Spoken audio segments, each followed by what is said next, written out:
Je vais voir avec vous un texte qui est très simple, mais qui est tellement riche.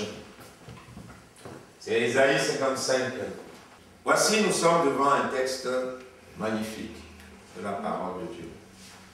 C'est ce que nous allons partager un petit peu ce matin. C'est un texte qui est extraordinaire. La parole de Dieu dit, vous tous qui avez soif, venez aux eaux. Amen. Vous tous. Vous avez remarqué que personne n'est exclu. Vous tous. Et j'aime beaucoup cette parole. Parce qu'on pourrait dire, Dieu a des préférences, Dieu a des chouchous. Il y en a que Dieu aime mieux que d'autres. Dieu fait des faveurs aux uns, il en fait moins aux autres. Non. La parole de Dieu dit, vous tous qui avez soif. Voilà. L'objectif, ce n'est pas dans le tous, mais c'est ceux qui ont soif. Est-ce que vous avez soif ce matin? Voilà. Est-ce que vous avez soif de quelque chose de nouveau dans votre vie? Est-ce que vous avez soif de voir la gloire de Dieu dans votre vie? Est-ce que vous avez soif de recevoir des choses glorieuses de la part de Dieu ce matin? Alors, la parole de Dieu dit, mais venez. Venez. Amen. Venez. Alléluia. Et il va dire quelque chose. Venez acheter et manger. Venez acheter du vin, du lait, sans rien payer. Waouh! C'est extraordinaire ça. Venez acheter et vous ne payez rien. Dieu veut vous donner ce matin tout ce dont vous avez besoin gratuitement. Alléluia. Il connaît nos vies, il connaît nos cœurs, il connaît tous nos besoins. Alors qu'est-ce qui se passe? Il veut, dans sa grâce, dans sa bonté, nous recevoir ce matin et donner à nos vies tout ce dont nous avons besoin. Est-ce qu'il n'est pas bon de s'approcher de lui ce matin? Et de lui dire, Seigneur, voici mes besoins. Voici mes problèmes, voici mes fardeaux. Voici combien je suis lourd ce matin. Voici combien je suis tellement accablé, je ne sais même plus où donner la tête. Alors je m'approche de toi ce matin, parce que tu es celui qui est capable de me donner ce matin tout ce dont j'ai besoin. Alléluia. Ce matin, approchez-vous du Seigneur. Alléluia. Approchez-vous de lui. Un jour, Pierre va écrire ces mots. Il dit, si vous avez douté que le Seigneur est bon, approchez-vous de lui. Amen. Pierre vivante, rejetée par les hommes, mais choisie et précieuse devant Dieu. Amen. Approchons-nous ce matin de lui. Approchons-nous ce matin de lui. Il est celui qui nous aime. Il est celui qui a fait du bien à nos vies. Et il est aussi celui qui veut ce matin nous donner tout ce dont nous avons besoin. Il faut qu'on sache venir vers le Seigneur ce matin et il saura nous rendre tout ce dont nous avons besoin. Et là, il y a quelque chose d'étonnant. On n'a rien à payer. Eh bien, comment ça se fait? Nous, on n'a rien à payer. Mais pourquoi, bien-aimés? Parce que les dons de Dieu sont gratuits. Les dons de Dieu sont gratuits. Oui. Mais est-ce que vous savez que quelqu'un a payé pour nous? C'est pour ça qu'on n'a plus rien à payer. C'est pourquoi l'apôtre va dire ici, ne savez-vous pas que votre corps est le temple du Saint-Esprit qui est en vous et que vous avez reçu de Dieu et que vous ne vous appartenez point à vous-même car vous avez été rachetés à un grand prix. Vous avez été rachetés à un grand prix. C'est-à-dire que, bien sûr, on s'approche. Bien sûr, on va avoir on aura exaucé. Pourquoi? Parce que Jésus sur la croix a payé pour nous le plus grand prix. Amen. Il a donné sa vie pour nous. C'est pourquoi nous pouvons en toute liberté, en toute légalité, je dis bien légalité parce que devant la loi, celui qui pêche doit mourir. Il ne peut rien obtenir de Dieu. Mais dans la légalité, Jésus vient, il meurt à notre place. Il donne sa vie pour nous, il paye ce prix. Donc, la justice de Dieu s'accomplit parfaitement quand même je vais à lui sans rien payer. Amen. Il dit, pourquoi pesez-vous de l'argent pour ce qui ne nourrit pas? Pourquoi travaillez-vous pour ce qui ne rassasie pas? Combien de gens pèsent de l'argent pour ce qui ne nourrit pas? Prenons les personnes qui fument de la cigarette. Combien d'argent ils déposent dans cela? Beaucoup, beaucoup d'argent. Mais à la fin, beaucoup sont malades. La cigarette ne fait pas du bien à leur corps. Combien de gens qui dépensent beaucoup d'argent pour la drogue?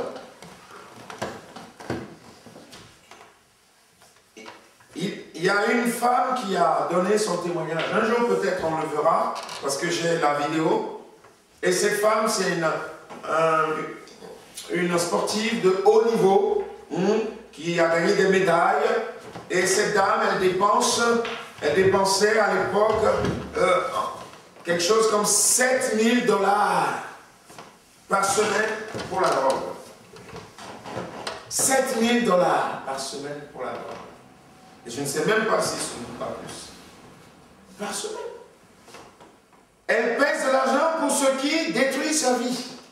Pourquoi pesez-vous de l'argent pour ce qui ne nourrit pas? Vous voyez, les gens, ils disent on est intelligent, mais ils n'ont pas reçu cette intelligence extraordinaire qui est de s'approcher de Dieu.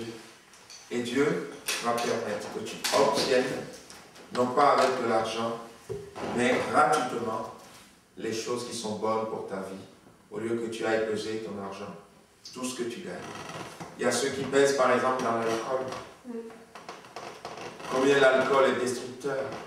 Combien de familles ont été brisées, ont été détruites à cause de l'alcool. Le mari alcoolique qui va frapper sa femme, ou vice-versa. Les enfants qui sont dans des problèmes, qui sont dans des difficultés, parce qu'il y a les bagarres tout le temps à la maison.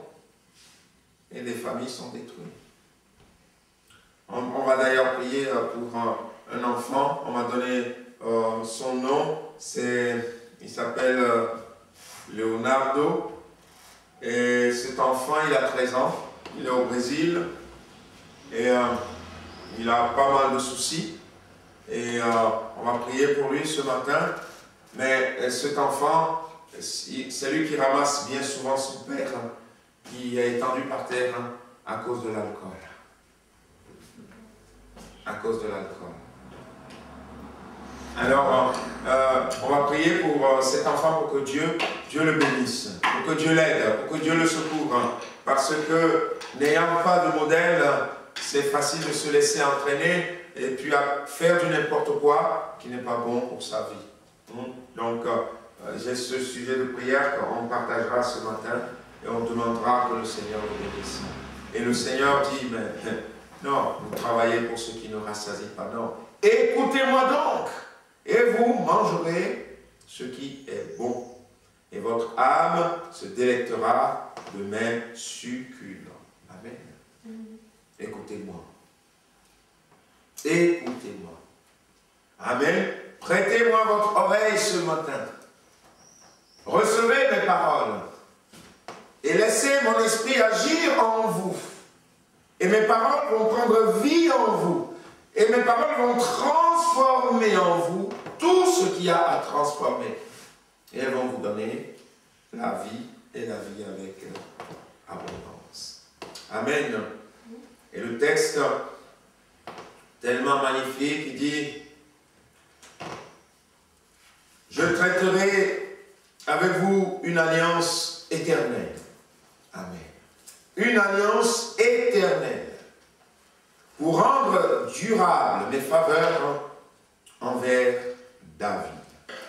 Alléluia. Voici, je l'ai établi comme témoin auprès des peuples. Oh, Dieu veut traiter une alliance avec vous ce matin. Alléluia. Dieu veut signer un papier avec vous ce matin. Amen. Et sur la croix, Jésus a donné sa vie. Et par son sang, Dieu est capable de faire une alliance avec vous ce matin. En disant, venez à moi. Et on traitera une alliance. Et le rejeton de David, c'est le Seigneur Jésus en personne. Je vais traiter alliance avec vous au travers de mon serviteur, au travers de Jésus, le Christ, le Fils du Dieu vivant et vrai. Je vais traiter alliance avec vous.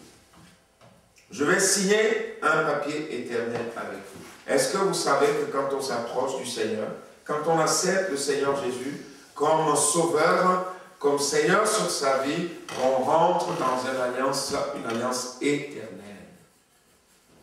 On signe pour l'éternité. Je veux rester avec toi pour toujours. Quand je vais quitter cette terre, quand je vais faire mes 80, 90, 100, 120, combien vous voulez? 150? 200 ans? Non. Mais quand je vais partir, je vais continuer à vivre avec toi pour l'éternité. Amen. Seigneur, la mission que tu as pour moi sur la terre, aide-moi à l'accomplir. Et tant que je ne l'ai pas accompli, ben je suis là pour accomplir cette mission. Mais une fois que j'ai fini, eh ben, je peux rentrer à la maison. Vous voyez, quand on a fini le travail, on rentre chez soi, à la maison. Vous voyez? Donc on est en pèlerinage sur la terre. Hein? Et quand on aura fini, quand l'heure va sonner, quand le chef va dire, allez, c'est bon. Mais là, tu rentres à la maison. Les anges sont là pour t'accueillir. Hein? Alléluia! La gloire de Dieu est là pour t'accueillir. Hein? Entre dans la paix, dans la joie de ton maître. Entre, bon et fidèle serviteur ou servante de Dieu. Donc, il veut traiter une alliance avec nous. Amen. Parce que Dieu est celui qui nous aime et il veut rester avec nous pour l'éternité. Alléluia. Cherchez l'Éternel pendant qu'il se trouve. Invoquez-le tandis qu'il est prêt. Est-ce que vous savez que l'année de la grâce continue encore cette année? L'année de la grâce continue encore cette année. Aujourd'hui encore, on peut aller vers Dieu. Mais il va arriver un moment où l'année de la grâce va finir. C'est comme ce qui s'est passé à l'époque de Noé. Il y avait l'arche, le grand bateau de Noé qui était ouvert.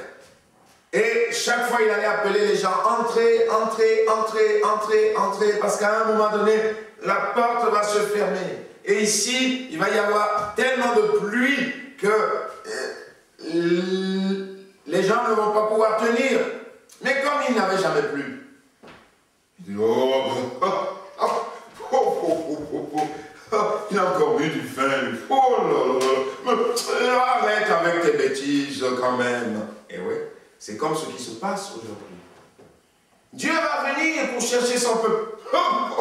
Depuis que tu es né, toi, tu as vu Dieu. Quitte là-bas avec toutes tes bêtises là. Ouais. Il y a des gens qui réagissent de la même façon. Mais un jour va venir. Hein? Et quand le jour va venir, la porte va se fermer. Et ce qui arriva au temps de Noé arrivera de la même façon au temps du Fils de l'homme, au temps du Seigneur Jésus. Et au temps de Noé, ce qui est arrivé, c'est que quand la pluie a commencé, j'imagine les personnes les plus résistantes, diront, tiens, il a eu raison. Mais bon, ça va s'arrêter. Et puis il y a quelques-uns qui ont dit, oh là là, Écoute, moi je pense que dès qu'il y a la pluie qui a commencé, autant que je cours vite pour aller dans le bateau. Mais ils arrivent là-bas, c'est Dieu lui-même qui avait fermé les portes. Et la Bible nous dit que quand Dieu ferme, personne ne peut ouvrir. Et quand Dieu ouvre, personne ne peut fermer. Et ma prière, c'est que Dieu ouvre ce matin sa bénédiction sur vos vies. Que Dieu ouvre sur vos cœurs, sur vos vies, sur vos familles, sa bénédiction. Que la main de Dieu se pose sur vous ce matin. Et que vos familles reçoivent la visite d'en haut de celui qui bénit réellement. Et vous allez voir dans vos vies la gloire de Dieu se manifester. Amen. Et nous sommes dans le temps de la grâce. Alors venez. Amen. Venez pendant qu'il est temps. Venez à lui pendant qu'il est temps. Pour qu'il vous accueille. Pour qu'il vous prenne dans ses bras comme des enfants bien-aimés et magnifiques. Il dit même que le méchant abandonne sa voie. Que l'homme d'iniquité ses pensées. Qu'il retourne à l'Éternel qui aura pitié de lui. À notre Dieu qui ne se lasse pas de pardonner. Alléluia. Amen. Retourne à l'Éternel ce matin. Amen. Si tu te sens coupable par des fautes, par des péchés, par toutes sortes de choses, eh bien retourne à lui ce matin, demande-lui pardon et il va te pardonner. Prends la décision dans ton cœur en disant, Seigneur, je vais abandonner toutes ces mauvaises voies et je veux venir à toi. Tu vas m'aider, tu vas me fortifier, tu vas m'encourager et tu vas permettre que ma vie soit belle, glorieuse à tes yeux. Amen. Et Dieu va dire, mais vous savez, mes pensées ne sont pas vos pensées. Mes voix ne sont pas vos voix. Alléluia. Mes pensées sont beaucoup élevées au-dessus de vos pensées. Et ma parole que je donne, ce n'est pas une parole simple. Vous savez, déjà nous, on n'aime pas donner de fausses paroles. Quand on dit à quelqu'un, voilà, je ne sais pas, je vais te donner 25 €, eh bien, on aime tenir notre parole. On va essayer de toutes les manières d'arriver jusqu'à lui donner ces 25 €. Si on ne les a pas, on dit, mais ne t'inquiète pas, hein, je pense à toi, hein, mais dès que j'ai, je vais te donner. Vous voyez, un homme normal, une femme normale, hein, je parle, voilà, on aime tenir nos paroles. Et combien plus Dieu va nous dire quelque chose et il ne va pas le faire, non, jamais. Dieu veut tenir ses paroles. C'est pour ça qu'il a pris l'exemple. Comment est-ce que la pluie va tomber sur la terre sans mouiller la terre? Est-ce que si la pluie tombe, est-ce que la pluie est suspendue? Est-ce qu'elle reste en hauteur? Quand la pluie tombe, elle mouille forcément la terre. C'est pour nous montrer, bien aimé, que ce que je dis, je vais l'accomplir. Ayez foi en moi. Si je dis que je vais vous bénir, je vais le faire. Si je dis que je vais vous guérir, je vais le faire. Si je dis que je vais vous relever, je vais le faire. Si je vous dis ce matin que cherchez d'abord le royaume et la justice de Dieu et le reste, tout ce que vous avez besoin pour votre vie, moi je suis capable de vous le donner, mais je vais le faire. Prenez exemple. Si la neige tombe, est-ce qu'elle ne mouille pas là?